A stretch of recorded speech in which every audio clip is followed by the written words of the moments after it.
بسم الله الرحمن الرحيم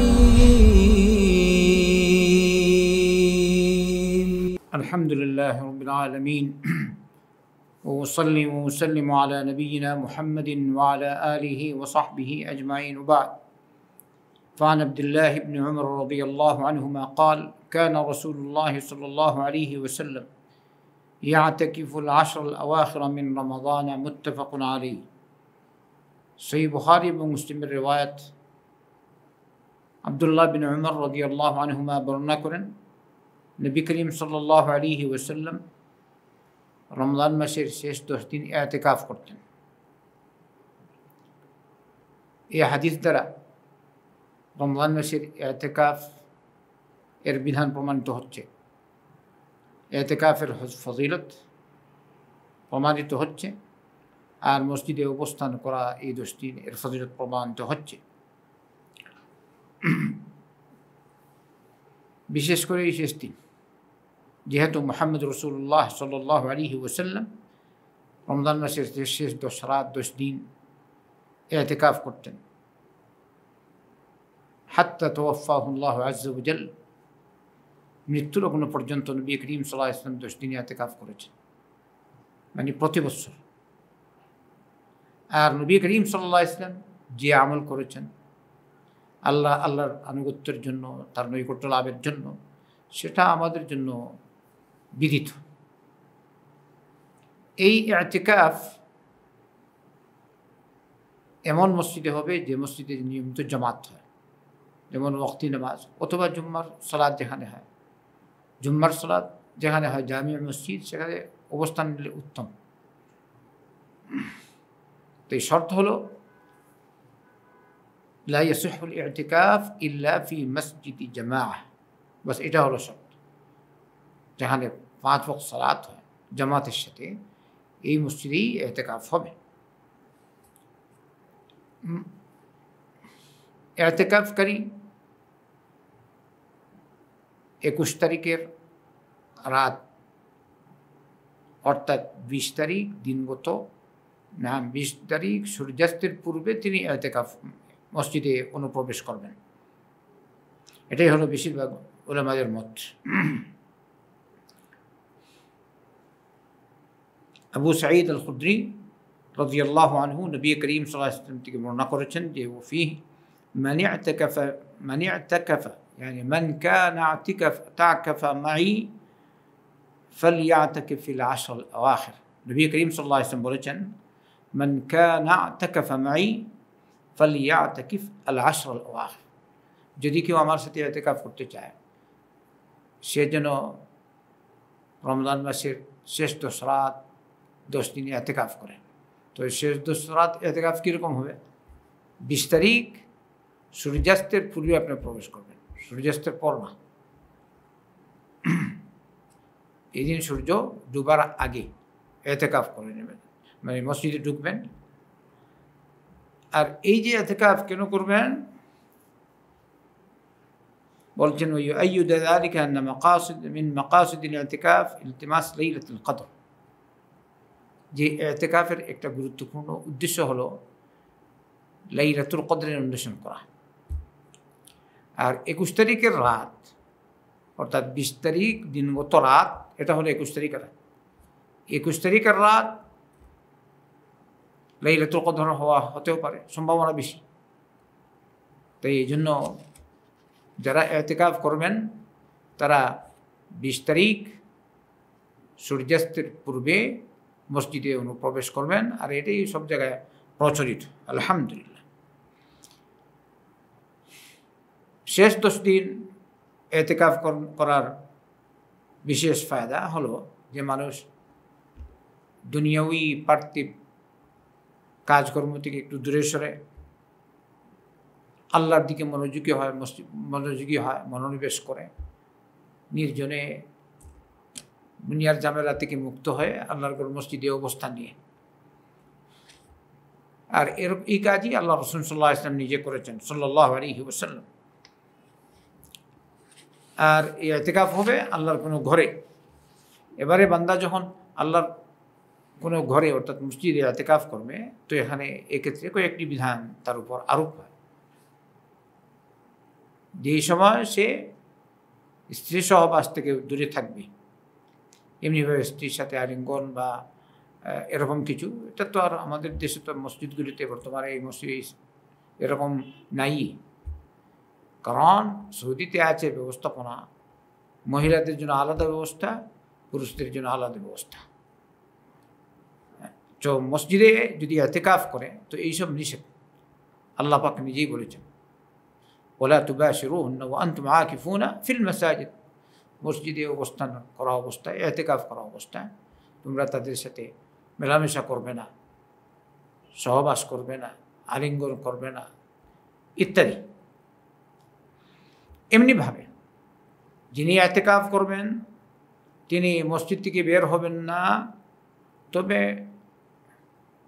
যেটা জরুরি বের না হলেই না হয় এরকম কাজে, নিজের প্রয়োজনে, যেমন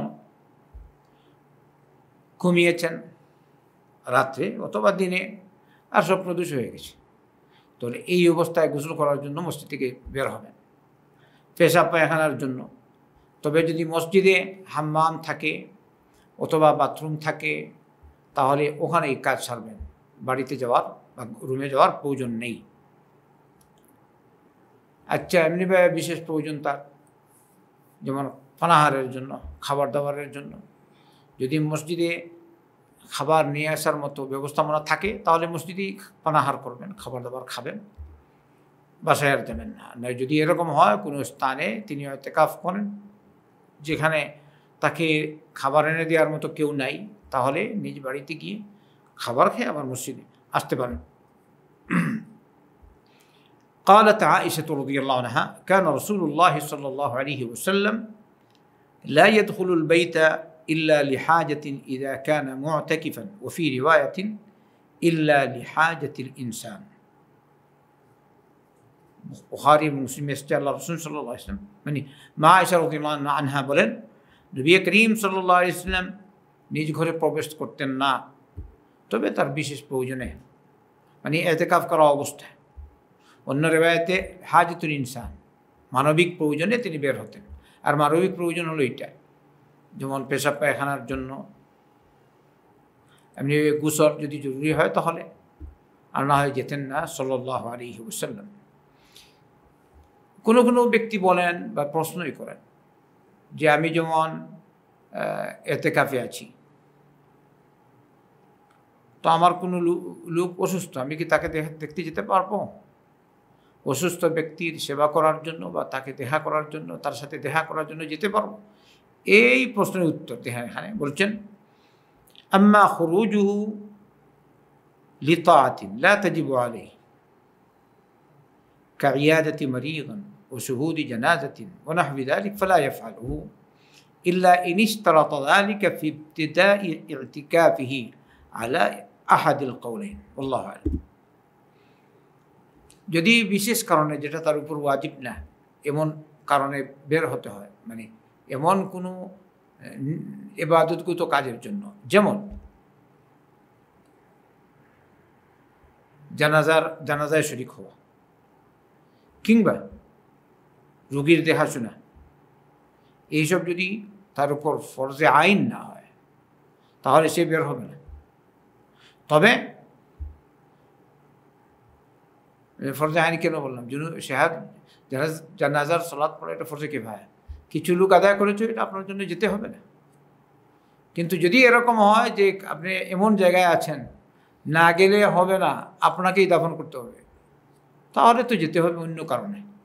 আর না হয় এসব সাধারণত তোমারই রোগীকে দেখাশোনা করা, এইসব ফরজে কিফায়া কিছু লোক আদায় করলে হয়ে যায়।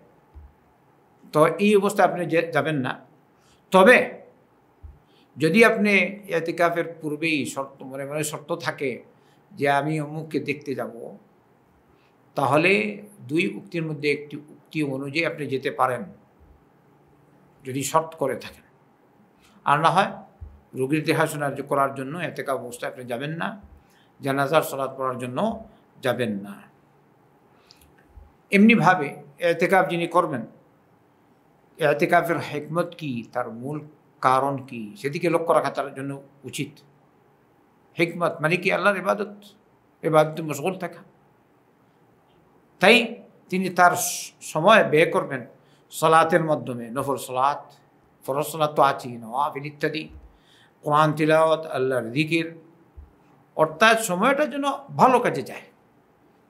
এমনিভাবে তিনি ইলম অন্বেষণের জন্য কিতাব পড়া, কোরআন মুখস্থ করা, তাফসীর পড়া, হ্যাঁ, তৌহিদের কিতাব মানে তৌহিদ বিষয়ে লিখিত কিতাব আদি পড়তে পারেন, আকিদার কিতাব, তফসিরের কিতাব, হাদিসের কিতাব, এগুলো পড়তে তার অসুবিধা নেই, এইসব জায়েজ, বৈধ। আচ্ছা, আর যদি মাঝে মধ্যে কোনো রকমের বৈধ কথাবার্তা বলেন তাহলে না, জায়েজ না। যেভাবে আল্লাহ রসুল সাল্লাল্লাহু আলাইহি ওয়াসাল্লাম তার স্ত্রী সফিয়া রাদিয়াল্লাহু আনহা যখন তার কাছে আসলেন, তখন তিনি তার সাথে বসে কথা বলেছিলেন। যেভাবে বলছেন, সফিয়া রাদিয়াল্লাহু আনহা, কানা নবী সাল্লাল্লাহু আলাইহি ওয়াসাল্লাম মু'তাকিফান ফাআতাইতুহু আযুরুহু লাইলান ফাহাদ্দাসতুহু সুম্মা কুমতু লিআনকালিবা ফাকামা মাই ইলা আখিরিল হাদিস। সফিয়া রাদিয়াল্লাহু আনহা বলেন, আল্লাহ রাসূল সাল্লাল্লাহু আলাইহি ওয়াসাল্লাম ইতিকাফের অবস্থায় ছিলেন, ইতিকাফের অবস্থায় ছিলেন। তখন আমি আসলাম তার সাথে সাক্ষাৎ করার জন্য। তখন তিনি আমার সাথে অনেকক্ষণ কথা বললেন। তারপরে আমি দাঁড়ালাম আমার রুমে আসার জন্য। তখন নবী করিম সাল্লাল্লাহু আলাইহি ওয়াসাল্লাম আমার সাথে দাঁড়ালেন। আল্লাহু আ'লাম, আল্লাহ অধিক জানেন। এই হলো শেষ 10 দিন, রমজান মাসের শেষ 10 দিনে ইতিকাফ সম্পর্কিত বিধিবিধান সম্পর্কে কিছু আলোচনা। আল্লাহ আমাদের সকলকে নবী করিম সাল্লাল্লাহু আলাইহি ওয়াসাল্লামের সুন্নতের অনুসরণ করার তৌফিক দান করুন। আর যাদেরকে আল্লাহ তৌফিক দেন তারা ইতিকাফ করতে পারেন, যে যেখানেই আছে, যে দেশে আছেন। কেউ যদি হারামাইন শরীফাইনে পারে আলহামদুলিল্লাহ, যে কোনো জায়গায় মসজিদ, বাস ইতিকাফের জন্য শর্ত হলো মসজিদে ইতিকাফ করবেন।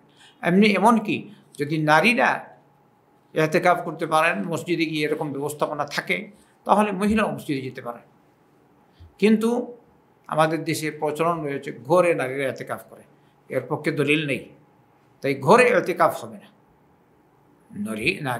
মহিলা ঘরে ইতিকাফ করবে না, বরং উনি তার যতটুকু পারেন আল্লাহর ইবাদত করুন। ইতিকাফ নেই, ইতিকাফের কোনো বিধান নেই, যদিও কোনো আলিম বলেছেন, কিন্তু দলিল সঠিক নয়। ইতিকাফ হবে মসজিদে। আল্লাহু আ'লাম, আল্লাহ অধিক জানেন। ওয়া সাল্লাল্লাহু ওয়া সাল্লাম আলা নবিয়িনা মুহাম্মাদিন ওয়া আলা আলিহি ওয়া সাহবিহি আজমাইন।